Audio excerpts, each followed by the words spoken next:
Where do you feel like the game started to go off the rails for BYU today? I just feel like it was like the little details. There's things that we can fix on both sides of the ball. We got to take advantage of good field position, third and longs, and so that's on us as a defense. We felt like we put them in good positions we put them in third and longs, long situations, but we just didn't cover, and they did a good job of getting the first downs. On the defensive side of the ball, BYU did have a number of red zone stops, holding Texas Tech to field goals. What good, if any, can you take from those small victories in this game?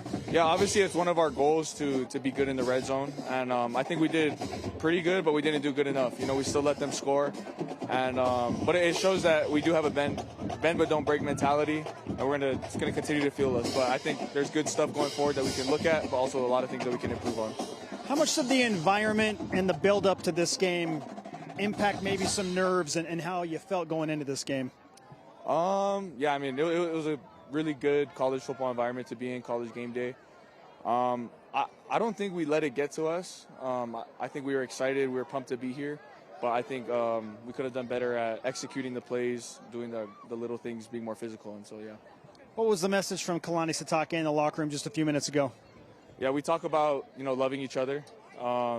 Miracles come to those who have faith, is what Coach Kalani's been preaching to us. And those who have faith love each other. And so before the game, we told each other we love them. And then after the game, we expressed our love to our teammates, said prayer. And, this is just the beginning. We're still in control of our own destiny. We're in a good spot. And we're going to keep on going so we can get that rematch in Dallas. Where does the preparation and getting better start for BYU on Monday? I think just even tonight. It starts tonight, when we go home, watching film, seeing what we can do better. And then tomorrow, turning the page and focusing on our next opponent, which is TCU, a really good TCU team. And so I think that's where we're going to be better, is if we just continue to prepare and so we can go out and play with confidence on Saturday.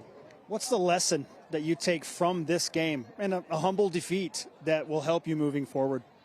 Yeah, it's don't get your heads too high. I think that's a good lesson that we can always learn. Whether we came out with the win or not, it's a good lesson. This game anyone can win in this league. We play in a really good league, and so we got to prepare every single game like it's the biggest game of our lives. And I know we put extra emphasis this week as well, college game day, but we got to approach every single game like it's our last. And so, yeah. How much of today's performance do you feel like was Texas Tech's offense executing at a high level compared to BYU not doing their jobs defensively? I think it was a lot of both. There's definitely things, like I mentioned before, that we can fix, but there's also things that we're really proud of as a defense that we were able to accomplish today. But at the end of the day, we didn't win the game, and that's all that matters for us. Moving forward, we're going to be better. I know you were anxious to get back on the field after a tough injury sustained earlier in the season. How are you feeling, and at this point of the season, being back on the field? Oh yeah, I feel good. It's great. I got to recover. We had that bye week, and so body's feeling good again. And it's good to get back out here and get game experience. So yeah. Raider, we appreciate you coming out in a tough situation. Best of luck moving forward, and we'll see you back home. Thank you. Appreciate it.